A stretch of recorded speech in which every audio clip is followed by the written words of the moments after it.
itu tidak ada artinya lagi. Yang nyata baginya adalah perjuangannya sendirian di bawah cahaya lampu jalan, kebaikan dua orang lelaki tua asing, dan rasa sakit luar biasa saat membawa Binar ke dunia tanpa seorang pun yang ia kenal di sisinya. Itu adalah kenyataan yang tidak bisa dihapus oleh panggilan panik manapun. Tangannya terulur, bukan untuk menjawab, melainkan untuk membungkam. Dengan satu sentuhan di tombol samping, getaran itu berhenti. Layarnya masih menyala, menampilkan panggilan tak terjawab.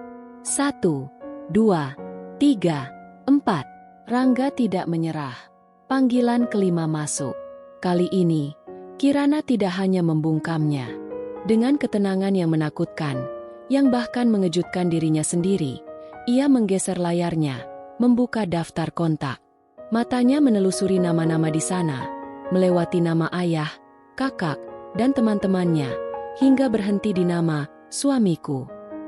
Dulu, nama itu selalu membuatnya tersenyum. Kini, nama itu terasa seperti duri. Ia menekan nama itu cukup lama, hingga sebuah menu muncul. Ia melihat foto profil mereka berdua yang tersenyum bahagia, diambil saat liburan terakhir mereka. Wanita di foto itu tampak begitu riang, begitu penuh cinta, begitu tidak tahu apa-apa. Kirana merasa kasihan padanya. Tanpa ragu, jarinya menekan pilihan, blokir kontak. Sebuah jendela konfirmasi muncul di layar. Blokir, suamiku? Anda tidak akan menerima panggilan atau pesan dari kontak ini. Kirana menarik napas dalam-dalam. Ini dia, pintu yang tertutup selamanya. Ia menekan tombol, blokir. Selesai. Seolah tahu bahwa akses utama telah ditutup, serbuan berikutnya datang dari jalur lain. Notifikasi pesan singkat mulai bermunculan di bagian atas layarnya. Kali ini dari nomor yang berbeda-beda. Dari ibu mertuanya. Kirana, di mana kamu?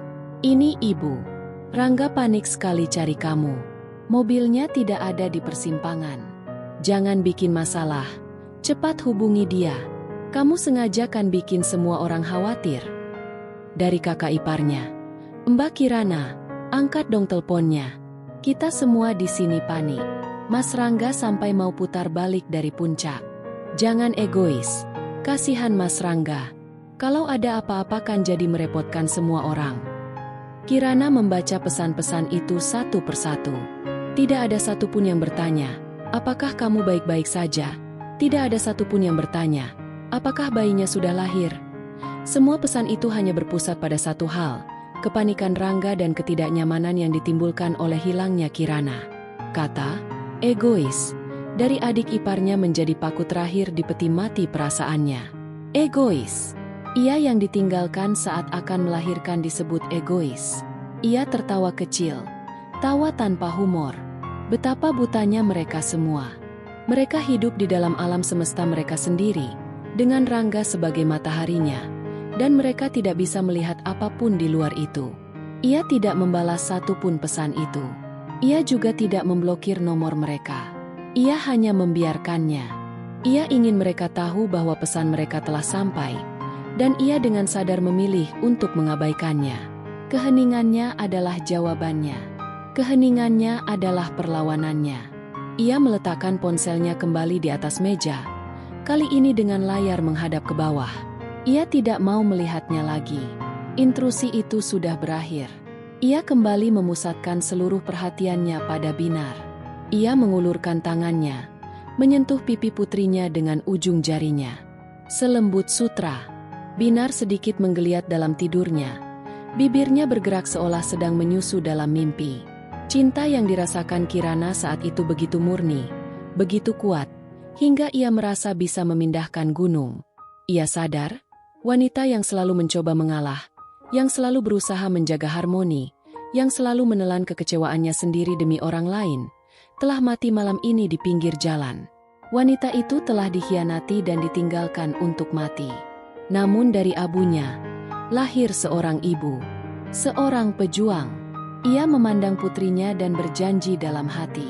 Ia bersumpah akan melindungi Binar dari dunia yang bisa begitu kejam. Ia akan melindunginya dari rasa sakit karena dijadikan pilihan kedua. Ia akan memastikan Binar selalu tahu bahwa ia adalah prioritas utama, bahwa ia dicintai tanpa syarat, dan bahwa ia tidak akan pernah, sekalipun, ditinggalkan sendirian dalam gelap. Seorang perawat masuk dengan langkah pelan untuk memeriksa tanda-tanda vital Kirana. Perawat muda itu tersenyum ramah. "Semuanya bagus, Bu," katanya sambil mencatat di papan jalannya. Ia kemudian melirik ke arah boks bayi. "Wah, bayinya cantik sekali. Anteng tidurnya. Ayahnya pasti bangga dan bahagia sekali ya, Bu." Pertanyaan basa-basi yang normal. Pertanyaan yang akan dilontarkan siapapun dalam situasi ini. Setetes kesedihan sempat menyentuh hati Kirana. Sebuah gema dari kehidupan yang seharusnya ia miliki. Kehidupan di mana Rangga ada di sini, duduk di kursi sebelahnya, menatap putri mereka dengan air mata bahagia. Namun, perasaan itu hilang secepat datangnya. Ia menatap perawat itu dan tersenyum. Senyum yang tulus, meski sedikit lelah. "Terima kasih," jawabnya singkat. Hanya itu. Ia tidak merasa perlu mengoreksi, menjelaskan, atau berbagi bebannya. Masa lalunya adalah miliknya sendiri. Dan masa depannya, yang kini tertidur pulas di sisinya, juga miliknya. Dunianya sudah lengkap. Di dalam kamar perawatan yang sunyi ini, di awal hari yang baru, Kirana memegang tangan mungil Binarnya, dan untuk pertama kalinya setelah sekian lama, ia merasa utuh. Ia merasa bebas. Beberapa hari berlalu dalam ritme yang baru dan sakral. Dunia Kirana kini berpusat pada siklus 3 jam, menyusui, mengganti popok, menimang Binar hingga tertidur, dan kemudian menatap wajah mungil itu dengan kekaguman yang tak ada habisnya. Kamar perawatan di rumah sakit telah menjadi kepompongnya, sebuah ruang aman yang melindunginya dari kebisingan dunia luar. Ia sengaja tidak menyalakan televisi. Ponselnya lebih sering dalam mode senyap.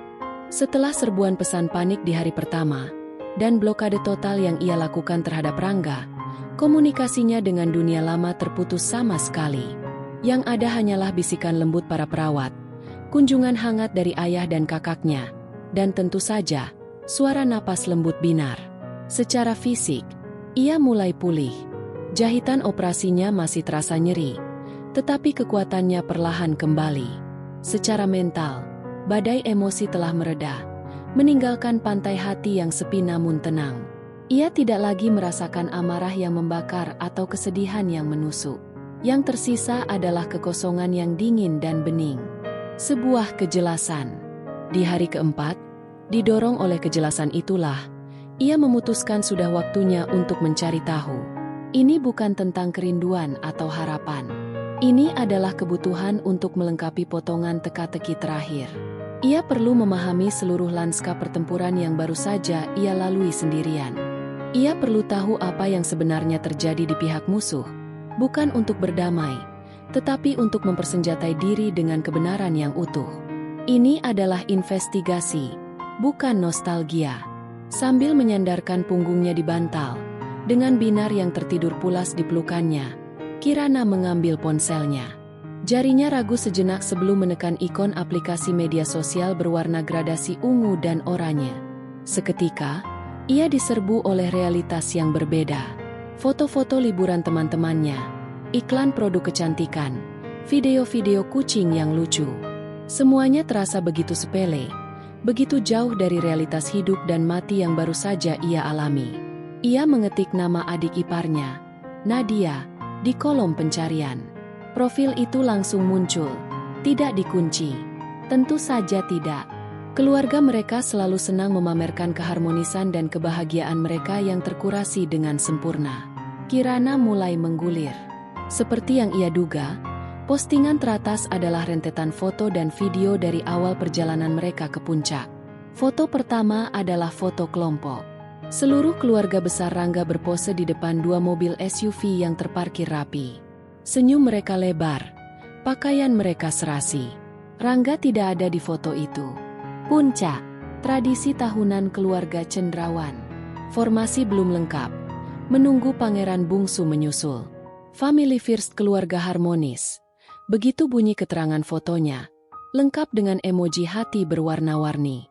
Kirana merasakan sedikit sengatan sinisme. Pangeran bungsu, Begitulah mereka selalu melihat Rangga. Ia terus menggulir. Ada video singkat yang diambil dari dalam mobil, menunjukkan jalan tol yang lengang dengan iringan lagu pop yang sedang tren. Ada foto berbagai macam camilan yang ditata cantik di atas jok mobil dengan tulisan, "Amunisi perang melawan macet." Ada swafoto Nadia dengan ibunya. Keduanya memakai kacamata hitam besar, tersenyum ceria ke arah kamera. Kirana menatap wajah ibu mertuanya di foto itu. Wanita yang beberapa jam setelah foto itu diambil, akan meneriakinya di telepon, menyebutnya manja karena merasakan sakitnya melahirkan. Tidak ada jejak kekejaman di senyum itu, yang membuatnya terasa lebih mengerikan. Ia memperhatikan waktu unggahan setiap postingan. Jam 8 pagi, jam 9 pagi, jam setengah 10 pagi. Semuanya berjalan sesuai rencana mereka. Lalu, tiba-tiba, semua itu berhenti. Setelah foto camilan itu, tidak ada unggahan lain dari Nadia. Keheningan digital yang aneh. Insting Kirana menuntunnya untuk mencari lebih dalam. Ia mengetuk foto kelompok itu lagi, melihat akun-akun lain yang ditandai. Ada belasan sepupu, om, dan tante. Ia mulai membuka profil mereka satu persatu. Kebanyakan profil mereka dikunci. Tapi kemudian ia menemukan satu, milik seorang sepupu yang lebih muda, mungkin masih kuliah, yang bernama Diana. Profil Diana terbuka untuk publik. Di sanalah ia menemukan kepingan puzzle yang hilang. Berbeda dari Nadia yang lebih menjaga citra, unggahan Diana lebih spontan dan tanpa filter. Ia mengunggah serangkaian story yang mendokumentasikan bencana kecil mereka. Story pertama diunggah sekitar jam 11 siang. Sebuah foto blur yang menampilkan bagian depan mobil mereka yang sedikit penyok, bergesekan dengan badan sebuah truk tua. Tidak ada keterangan tulisan, hanya emoji wajah kaget. Story kedua diunggah beberapa menit kemudian. Sebuah video pendek yang direkam dengan tangan gemetar, menyorot ke bawah mobil tempat omnya sedang mencoba memeriksa mesin yang berasap. Terdengar suara-suara panik di latar belakang. Ini gimana ini? Aduh, mana jalannya sepi begini? Lalu suara ibu mertuanya yang tajam. Sudah coba telepon Rangga lagi? Suruh dia cepat. Story ketiga. Sebuah swafoto Diana yang cemberut. Ia berada di pinggir jalan yang dikelilingi oleh hutan pinus yang rimbun. Di belakangnya, anggota keluarga yang lain terlihat berdiri bergerombol dengan wajah cemas. Tulisan di atas foto itu berbunyi, "Drama liburan, mogok di tengah antah berantah." Dan yang paling parah, sinyal HP tidak ada sama sekali. Sebatang pun tidak. Story keempat diunggah mungkin 1 jam setelahnya, saat mereka mungkin menemukan satu titik dengan sedikit sinyal. Sebuah foto Rangga yang sedang mondar-mandir sambil memegang ponselnya dengan tatapan frustrasi. Keterangan fotonya ditulis dengan nada menyindir. Sang pangeran andalan lagi panik karena tongkat saktinya, HP, tidak berfungsi. Ironisnya, kita semua di sini benar-benar butuh satu mobil lagi buat evakuasi, dan mobil satunya lagi entah di mana.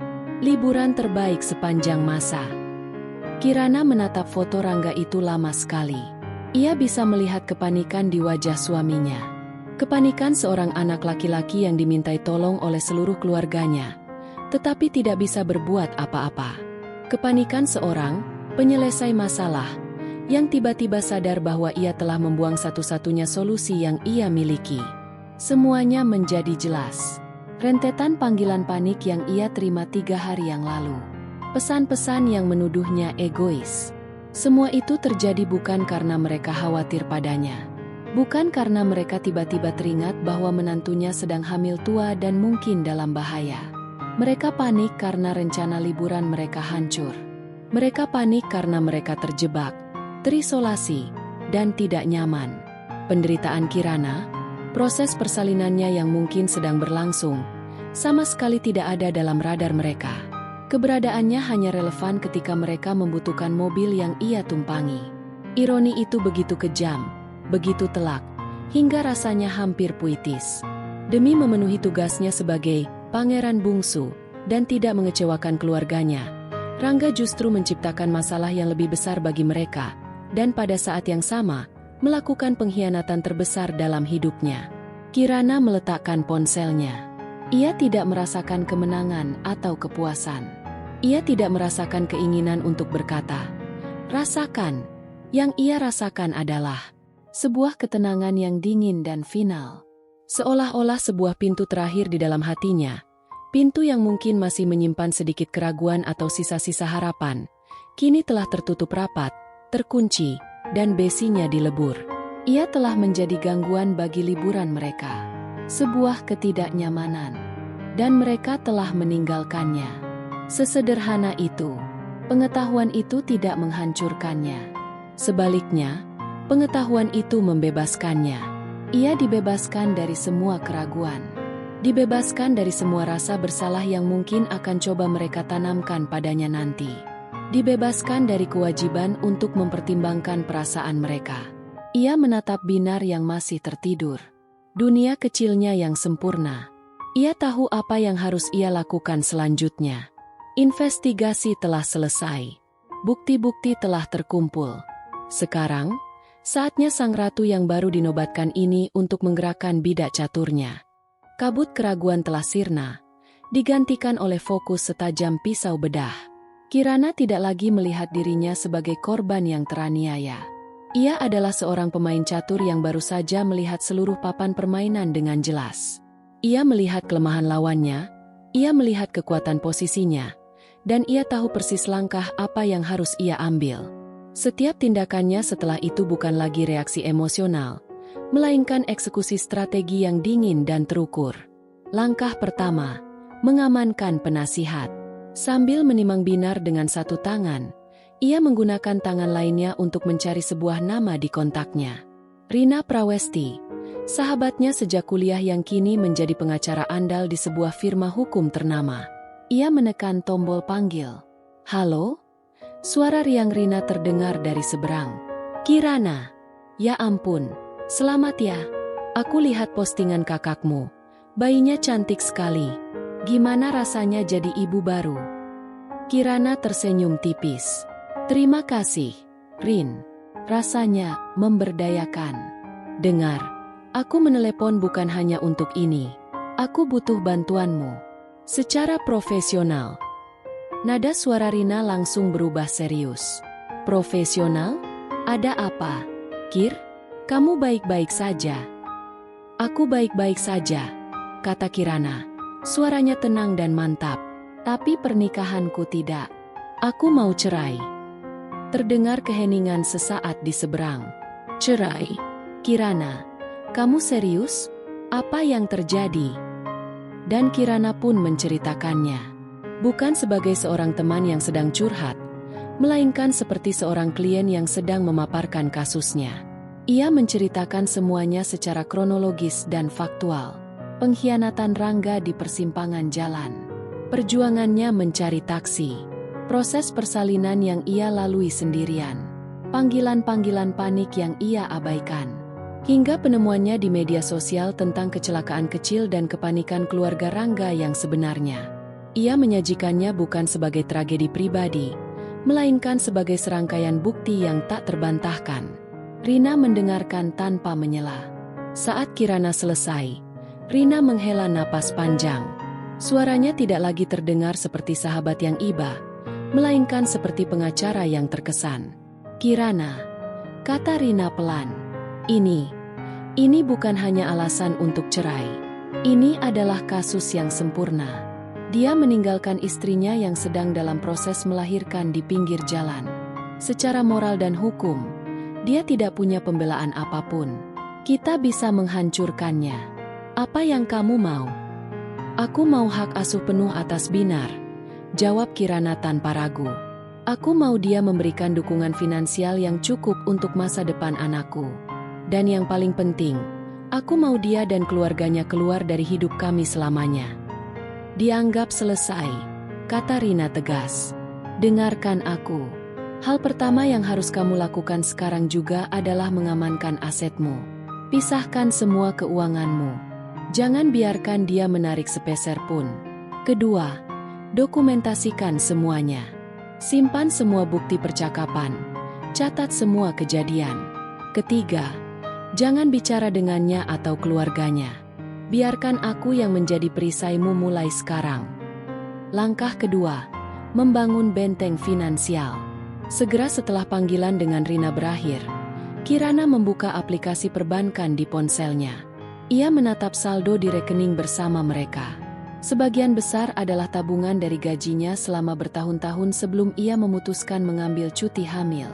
Ia teringat semua kerja kerasnya, semua lembur yang ia lakukan. Uang itu adalah jaring pengamannya, dan ia tidak akan membiarkan jaring itu robek. Dengan beberapa kali sentuhan di layar, ia memindahkan 90% dari saldo itu ke rekening pribadinya yang sudah lama tidak aktif.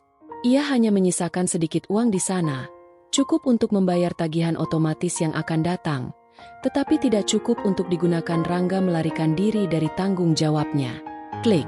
Transaksi berhasil. Dinding pertama bentengnya telah berdiri. Selanjutnya, ia menelepon layanan pelanggan bank penerbit kartu kredit bersama mereka. Dengan suara yang tenang dan meyakinkan, ia melaporkan bahwa ia telah kehilangan kartu miliknya dan meminta agar kedua kartu, miliknya dan milik Rangga, diblokir sementara untuk alasan keamanan. Dalam 5 menit, akses finansial Rangga yang lain telah terputus. Langkah ketiga, memanggil bala bantuan.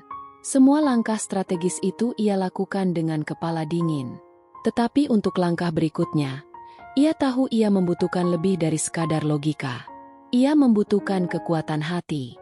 Ia mencari nomor ayahnya. Saat ia menekan tombol panggil, pertahanannya yang kokoh sedikit goyah. "Halo, Yah," sapanya. Suaranya sedikit serak. "Kirana, anak ayah. Gimana keadaanmu sama cucu ayah? Kami baru mau berangkat ke sana." Suara ayahnya terdengar hangat dan penuh semangat. Dan saat mendengar kehangatan itu, Kirana akhirnya membiarkan dirinya menjadi rapuh. "Ayah," katanya. Suaranya pecah menjadi isak yang tertahan. Kirana butuh bantuan ayah. Ia menceritakan semuanya lagi. Kali ini, bukan sebagai klien kepada pengacaranya, tetapi sebagai seorang anak perempuan kepada ayahnya. Ia menceritakan rasa sakitnya, rasa takutnya, dan pengkhianatan yang ia rasakan. Di seberang telepon, ayahnya tidak berkata apa-apa. Kirana hanya bisa mendengar suara napasnya yang berat. Itu bukan keheningan karena kebingungan. Itu adalah keheningan seorang lelaki yang sedang menahan amarah yang luar biasa demi putrinya. Setelah Kirana selesai, suara ayahnya terdengar lagi. Kali ini lebih dalam dan penuh ketegasan yang tak tergoyahkan. "Tutup teleponnya. Nak, fokus saja pada Binar. Ayah dan kakakmu segera ke sana. Jangan khawatirkan apapun. Ayah yang akan urus sisanya." Dan ayahnya benar-benar mengurusnya. 2 jam kemudian, ayah dan kakak laki-lakinya, Bayu, sudah berada di kamar perawatannya. Mereka tidak datang dengan drama atau amarah yang meledak-ledak. Mereka datang dengan tindakan nyata. Ayahnya langsung menuju ke bagian administrasi untuk menyelesaikan semua tagihan rumah sakit, memastikan Kirana bisa pulang kapan saja tanpa hambatan. Bayu, kakaknya yang pendiam namun protektif, duduk di samping tempat tidurnya. "Aku sudah panggil tukang kunci ke rumahmu," katanya pelan.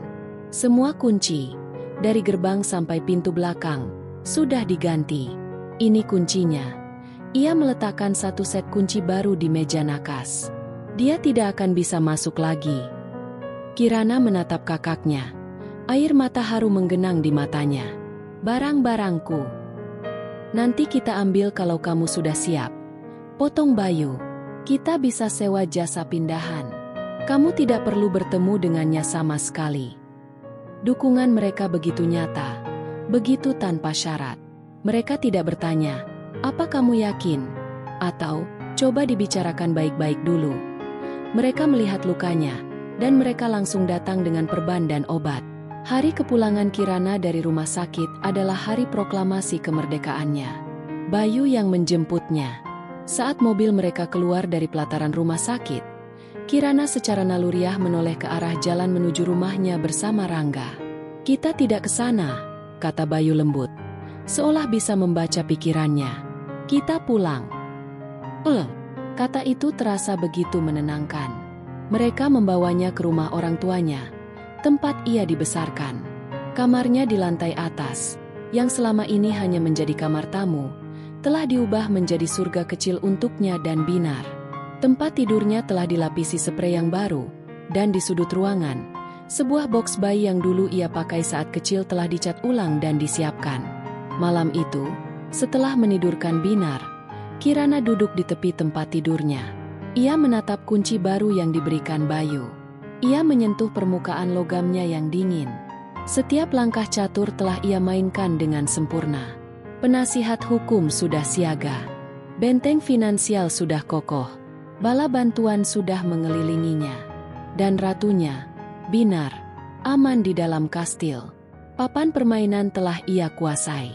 Kini, ia hanya tinggal menunggu lawannya yang kebingungan itu untuk datang dan menyadari bahwa ia sudah kalah telak. Penantian itu tidak berlangsung lama. 2 hari setelah Kirana dan Binar pulang ke rumah orang tuanya, lawannya yang kebingungan itu akhirnya muncul. Kirana tahu kedatangannya bahkan sebelum bel pintu berbunyi. Ia mendengarnya dari suara mobil Rangga yang familiar berhenti di depan gerbang, diikuti oleh suara pintu mobil yang dibanting dengan keras. Lalu, langkah kaki yang tergesa-gesa dan panik di atas kerikil jalan setapak. Seluruh rumah seolah menahan napas. Ayah Kirana, yang sedang membaca koran di teras, bangkit perlahan.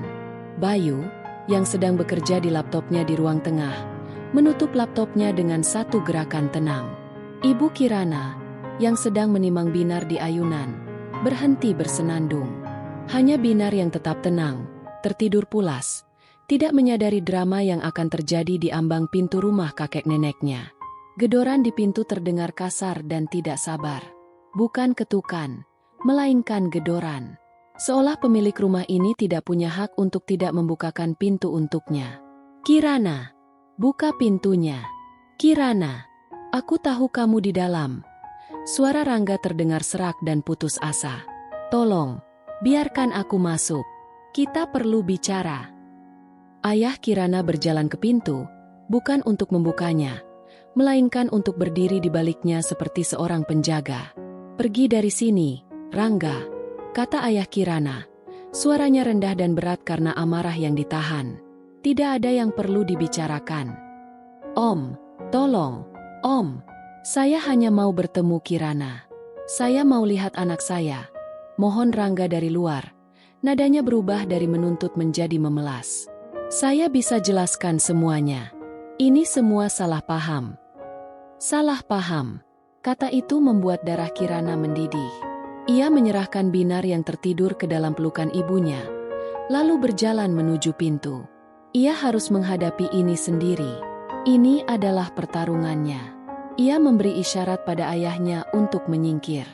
Dengan tangan yang mantap, ia membuka kunci pintu dan menariknya hingga terbuka. Pemandangan di depannya menyedihkan. Rangga berdiri di sana, kusut masai. Kemejanya lecek, rambutnya acak-acakan, dan ada lingkaran hitam di bawah matanya yang merah.